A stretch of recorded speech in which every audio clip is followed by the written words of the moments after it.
Россия президенты ил халкына мөрәҗәгать белән чыкты һәм өлешчә мобилизация хакында игълан итте.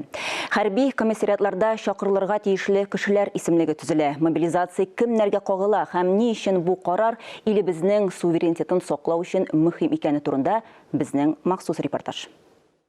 Считаю необходимым поддержать предложение Министерства обороны и Генерального штаба о проведении в Российской Федерации частичной мобилизации. Президентның төптән үлчәнгән һәм төгәл карары 25 миллион кешенең 1%-на гына кагыла. Россия суверенитетын саклау һәм махсус хәрби операция бурычларын үтәү өчен Владимир Путин өлешчә мобилизация турында игълан итте.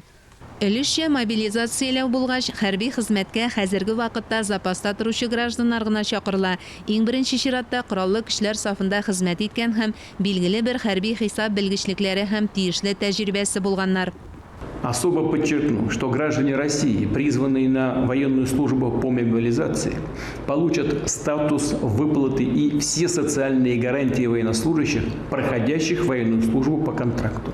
Хәрби частьләргә җибәрелгәнче махсус хәрби әзерлек үтәчәкләр. Россиянең мобилизация ресурсы 25 миллион кеше, шуның 1% гына чакырыла. 300 тысяч резервистов, которые будут призваны. Хочу сразу сказать, что это не единоразовое.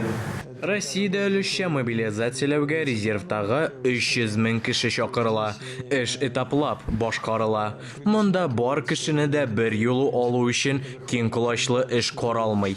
Оборона министрлыгында билгеләп үтүләренчә, мобилизация гомуми гаскәр составын шактый көчәйтә, өстәвенә хәрби бурычның нинди икәне төгәл ачыкланган.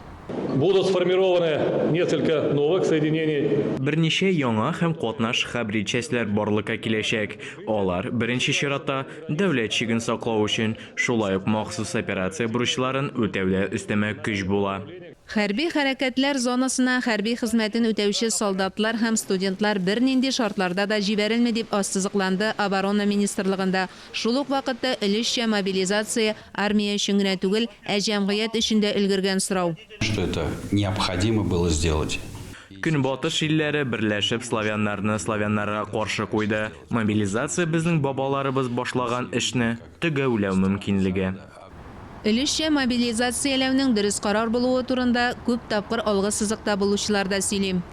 Мобилизация именно специалистов. Сугыш тәҗрибәсе булучыларны, хәрби белгечләрне өлешчә мобилизацияләү кирәк. Чик линиясе 1000 километрга сузылды. Наших бойцов на Донбассе. Донбасста безнең гаскәрләргә каршы 48 ил сугыша һәм корал җибәрә. Мобилизациягә төрлечә карарга була, ләкин һәр солдат үз вакытында ант биргән. Мөршидә Җихан, Вадим Струминский, Владимир Юрков, Татарстан яңалыклары.